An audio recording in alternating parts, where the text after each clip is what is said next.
Alright, hello everyone, and welcome back to Monster Hunter Generations Ultimate. Last time we did some quest roundups, and this time we'll be hunting some more monsters. Firstly, we're going to go to Kokoto. While I do like Poke and Como, especially for their atmosphere and music, they're really long places to travel through.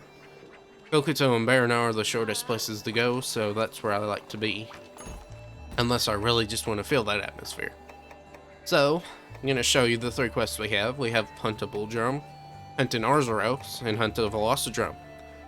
We're hunting the Velocidrome first because it unlocks our Soothing Roll skill. So we're going to run over to our canteen here in Kokoto, and we're going to do this Ardent Crockpot. It gives 20 health. And I'm just going to look through here and see if we have anything interesting. For skills, doesn't look like it.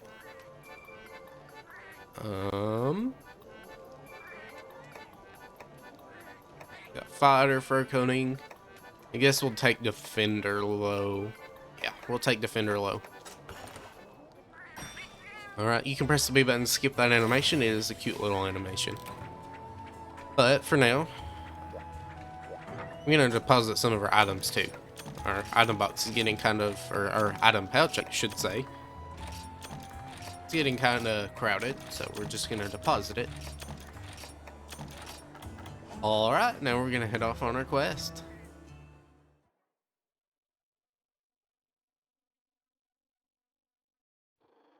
Now we could unlock big boomerangs, but we want to unlock Soothing Roll first to get a reliable form of recovery. Soothing Roll, just going to talk about it, is a 1 bar cost support move that heals, I think, a little bit more than an herb. It might heal like a potion, or like 75% of a potion, and throws you into an invincible roll. During that roll, you'll kind of slowly recover health, not very much, but it is useful to use your iframes to get out of a sticky situation. There is another support move that other people like to use called Emergency Retreat. The only issues with that is that it is a secondary special support move, so you have to get it from an assist cat, and I think, trying to remember, the other one is, I do not remember what the other one is. Yeah, it is definitely not off the top of my head. But if you take it from an assist cat, you have to teach it. Now we can unlock it. We can like literally unlock it right now. And I guess I should talk about Velocidrome first. This is the big guy of the Velociprey. And literally that's what he is, the big guy. He does pretty much the same moves, but he can get mad and he can get exhausted. That's literally it, and you can mount him. Another thing to notice about monster size. Monsters have varying sizes, and this guy looks pretty big. At least from the ones I've fought before. This might be like a Silver Crown, maybe, hopefully. But he looks pretty big. And that might just be because I'm playing as a cat, and everything looks bigger when you play as a cat. We're going to try and mount him. But anyway, on the topic of Emergency Retreat, since you have to fight a Cephadrome, which we can fight now, to teach it, it's not as easily accessible as Soothing Roll.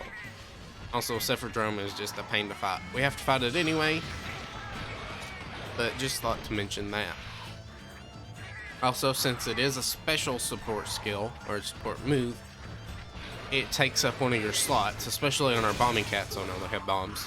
Get out of the way. I don't think them can flinch us, but oh well. It flinches the Velocidrome at the very least. Alright, we mounted him. But anyway, since we have to teach that skill, and we would also have to teach piercing boomerangs to our bombing palico, that would take up all of our support move slots. Not something we want to do. So, for now, we're just going to use Soothing Roll. It also just makes it more flexible, since Soothing Roll is just a regular common skill. You have common skills, uncommon skills, and rare skills, and each cat follows an algorithm to give those skills, or a pattern I should say.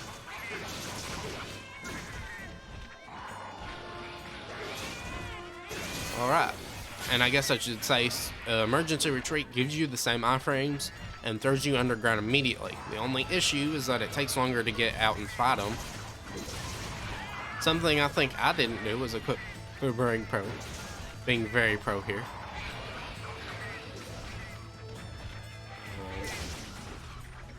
And after you use Emergency Retreat, not only does it take longer to get activated and get you out into the fight again, but also you can still be roared or trimmered out of your dig, which can be dangerous for the monsters that can do that, especially the larger ones like a Yukonlos or a Gammoth, Elder Frost Gammoth, I guess I should say.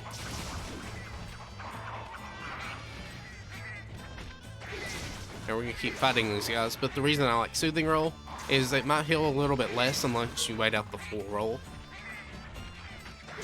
But again, it's more flexible and can get you out of sticky situations easier. You will get thrown out of the roll if you roll long enough, but you can always chain that with an attack and then another roll. And you can always cancel the roll by pressing the B button, or even better, doing an attack. Anyway, the name of this guy again, he is literally just a big Velociprey with more health. So just kind of try and position around him. He'll do some hops and bites and jumps. He's not very hard, or not very complex I should say, especially comparing him to the Great Mikhail. So we're gonna carve him right on up. This stuff can be made into Velocidrome equipment. I think it is called Velociprey equipment, even though you can't make it out of Velociprey stuff. But oh well. Also, another thing you know is we broke his crest. And I think whenever we broke his crest, he dropped an item. You can tell when they drop an item by this little flashing thing on the ground, or gather it. And it just dropped a Wyvern Tear. Now, Wyvern Tears aren't very useful for us because they're count items and they disappear at the end of the quest. Some quests will have delivering them as a subquest, but we're not really too interested in subquests right now, so it's not very useful. I guess I should go over subquests. Subquests, when you complete them, give you more rewards and let you finish by subquest, as this little grayed out icon is. Anyway, we'll meet you back at the hub after we go through this little end screen. We'll see if we have any good cats we can hire.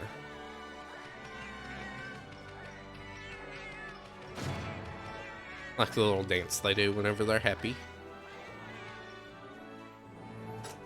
Alright, again, send all this stuff to the item pouch. And if you look at under the reward box where it says based, wound, and capture, or cap, you'll see we got a Screamer Sack. The red ones are your regular rewards, and the blue ones are your wound rewards. Since we broke its head, we got a Screamer Sack.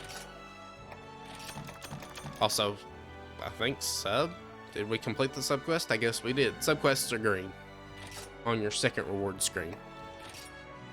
Also, I guess our cats are spoiling another monster. Calamari gathered a Kutku scale. Kutku scales can be gathered in the field, and also they can be gotten from a young Kutku. And we will probably be using its equipment whenever we do actually fight it. But for now, we're gonna go get our rewards from the Kokoto Chief. Alright, so real quick, I'm gonna go through my cats again, see if we have anything of interest, and I'll meet you back at Kokoto.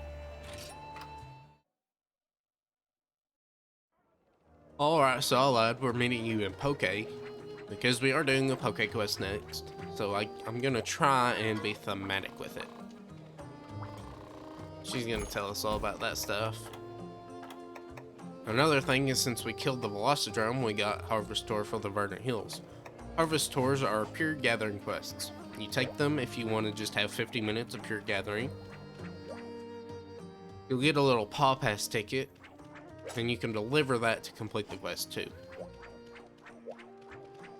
For us, we're going to go to our Palico skills and actually equip Boomerang Pro. We can do a Boomerang Pro and attack up small.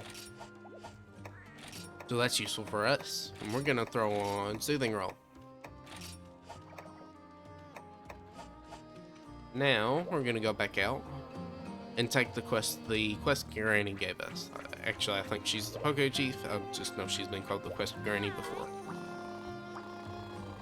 I could be completely wrong on that. That's just what I remember in my head. Alright. We're gonna do the Mountain Roughrider. This one has us hunting a Bulldrome. I'm gonna eat and do the better health. There's one for Feline Defender High. I think we'll be taking that one. You can also pay with points too, and you'll get points through random various things, but we want to save up our points for anything in the future. Alright, we're gonna take it.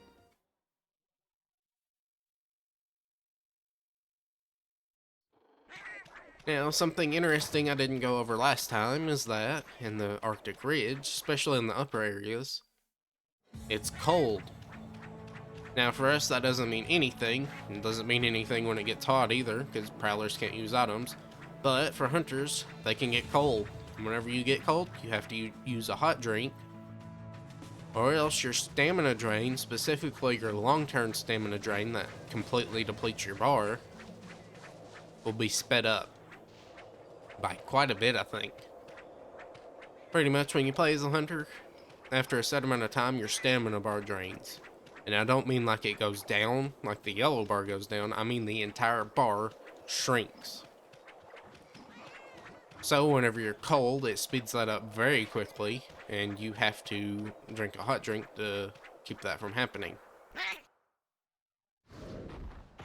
Also, here's the little Bulldrome.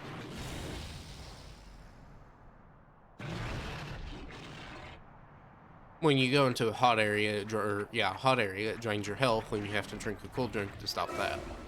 But again, we don't have to worry about that because we're cats, and cats are awesome. And I did say that Bullfango are not an issue, but that one did just hit me right off the bat. This guy, he is annoying. He likes to do charges. Sometimes he likes to do instant charges. So, the name of the game on this guy? Positioning. We're also going to try and mount him a few times. If I can get my lunge attack off. There we go. He's just going to kind of run around in circles. Just make sure of yourself that you stay out of his front, and he will turn. And he can turn very quickly.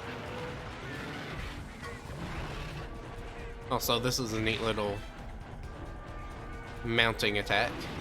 Not really many of the other monsters do it. But yeah, he just kind of charges around, and he can be a danger to other hunters if you're on an online quest, and we are fixing to fail this mount, so let's pay attention. Okay. So we have piercing boomerangs now, and I'll show you what Boomerang Pro does. If my controller works. There we go. As you can see, our throwing is massively sped up. And now it also feels great to use. Your boomerangs are also sped up. And their power, I think your boomerang or range damage also is increased. Which means that your boomerang spin also does more damage. Just gonna try and mount him again. He does a little shake to do an attack, so again, just stay clear of him. Cats have a much easier time just because they can dodge out of the way very easily.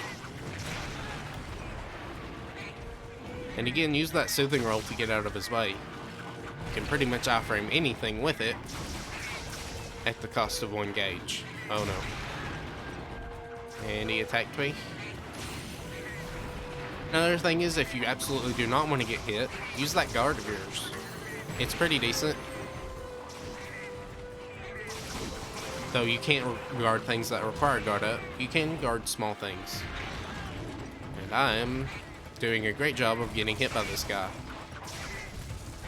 And as you can see, our cat slayer threw some bombs. They actually hit the large monster, so it makes it easy. Again, mounting is fixed damage, so we're going to try and use it on the ones we think are annoying, or the monsters we think are annoying. After the second one, though, it won't be worth it to build up another one. Pretty much mounting works like a status. After you apply the first one, the next one is harder to get. The threshold increases. Though, as you can see, it does quite a bit of damage. Not even 5 minutes on that hunt. But I'd say after 2 mounts, it's not really worth it to try and get another one, at least until the threshold decreases. But it won't really decrease, at least past the maximum. Alright, now his equipment does make Bulldrome stuff. The Bulldrome stuff is not great. It's orange sharpness. It has high raw damage, but again, the green sharpness on the Macau weapons is just so much better. I think it also has negative affinity. And affinity is pretty much your crit chance. So, orange sharpness and negative affinity, not great.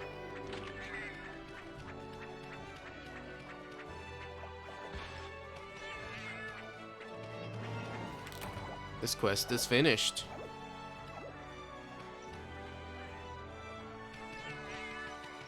Just gonna wait out this end screen here.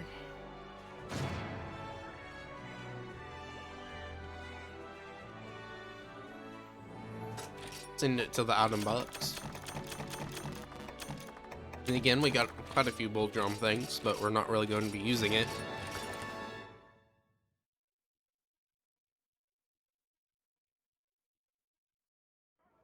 Alright, so now I'm gonna go through the cats again, see if we have any good ones.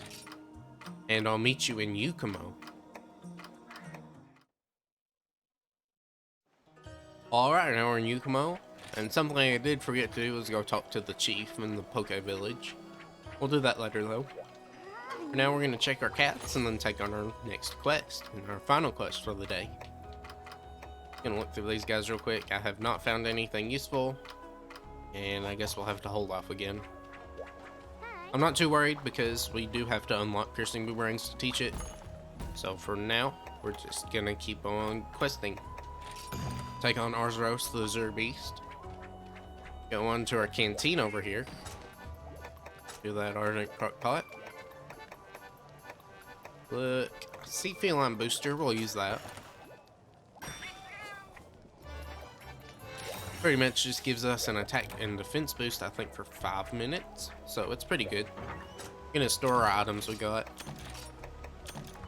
Guess another thing I can do is show you, well, I'll show you after we hunt the Arzuros. We'll go on the quest.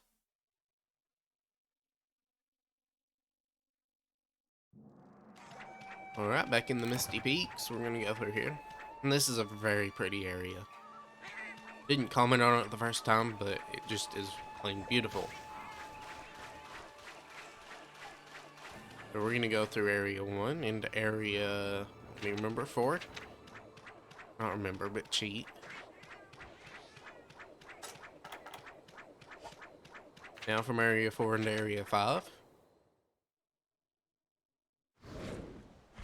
We get Arzuros. Eating his little honey. Alright, so we're gonna fight this guy. This is the most complicated of the 3 monsters we fought today. Though he still isn't very complicated. He only has like 5 attacks, I think. First, he's gonna taunt at us. And just something to note is that his little charges and paw claps, where he puts his paws on the ground, do hurt you. Not very much though, but they do flinch you out of attacks. There's a claw swipe. This guy, you want to stay on his sides. And just be mindful if he turns very quickly. We're going to do a quick mount, try and get some damage on him. Something also to note is that your mounting attacks also build up gauge.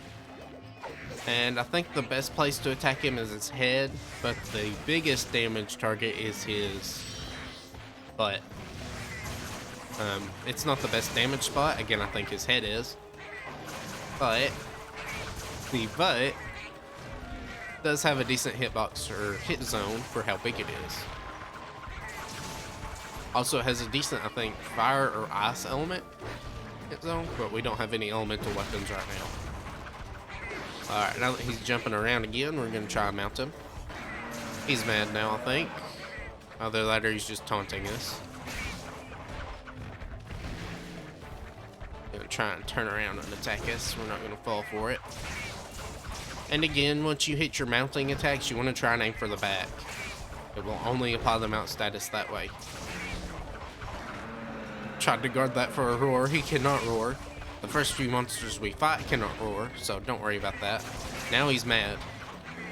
So that attack he did there would have pinned you. And pretty much a monster pin is the same as a hunter's mount. You have to mash the A button to try and get out of the pin while they deal damage to you. Pretty much the reverse of this. You have to mash the A button to knock them down. Uh-oh. Well, that's unfortunate. We failed that. We're not going to go for another one because it's still increased. Editing me here, you can probably tell, but I'm having some issues with my controller in this, and it won't be fixed in the next part either. But in part 7, it'll be perfectly fine.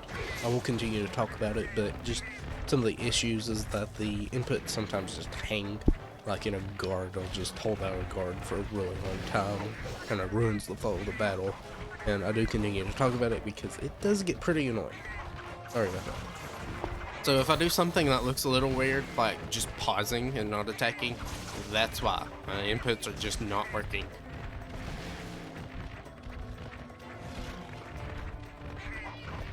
Not saying I can't do weird things intentionally. I actually do weird things all the time, but still. There's another pin attack.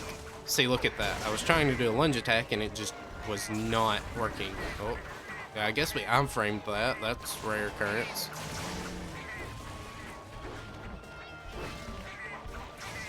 Got him. Oh, watch out for the claw swipes. He's gonna do some swaps. We're gonna try and dodge in here. See, look at that. That's just getting annoying. Trying to do my combos. That's why throwing boomerangs is just the easiest. There we go. Another thing is, if your boomerangs miss the first time, don't fret. If you move your Prowler in front of, or in between the monster and the boomerang, or sorry, if you get the monster in between your Prowler and the boomerang will come back and hit the monster, as boomerangs do. Another thing is, I think your piercing boomerangs can hit up to 3 times before they stop hitting again. So something to keep in mind, your regular boomerangs can only hit once. Trying to do a pin attack again. Just gonna keep lunging at him, trying to get him out. Yep. Got that one. He's limping now. Maybe we're not going to get a mount off of him. I don't think he goes into Area 8. He's probably going to try and go into Area 2. We're going to try and get him before he does, though. See, look at that. I tried to throw my second boomerang. It just did not work.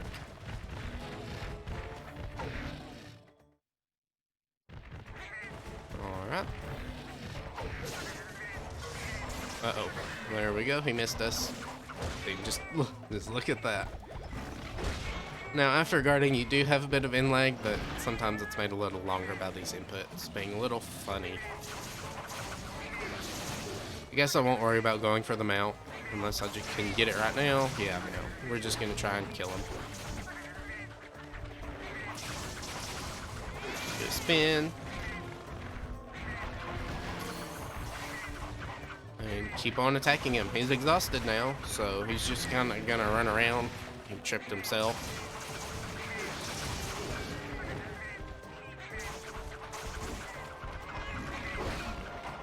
Gonna miss every single boomerang I throw because I'm just that good. You can also break his claws. I think that gives a better hit zone, but they don't do too well damage. The only reason we broke it this time is because piercing boomerangs go through.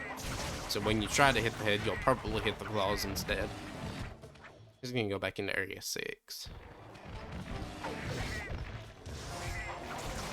Gonna try and do a pin attack. We're not gonna let him. I guess I probably should have went for that mount. I'm sure we would be done now, but oh well. There we go. Alright, so we're gonna carve this guy, and I think this guy actually makes some decent equipment. At least for our armor. His weapons, I think, have yellow sharpness, so we're not going to be using them.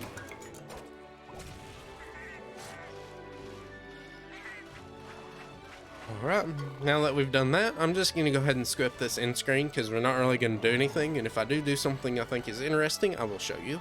But for now, I'll meet you back at Yukamon.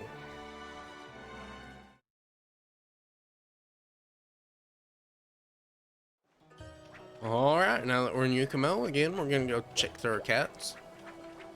Guess I should talk to the chief.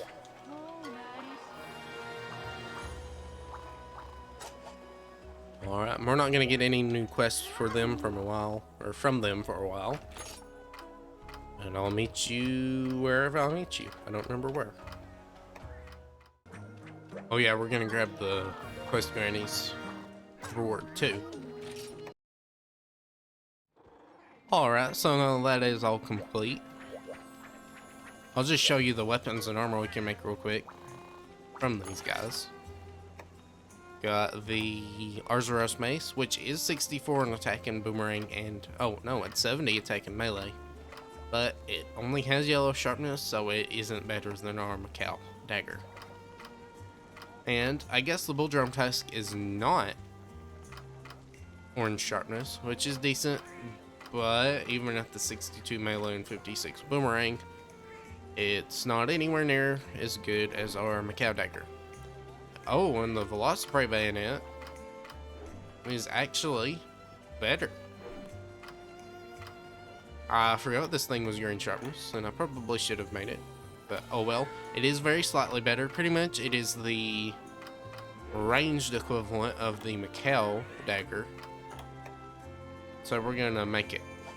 Now you can make it from Velocidrome scrap, but you can only make Velocidrome scrap from Velocidrome equipment. Doesn't make very much sense.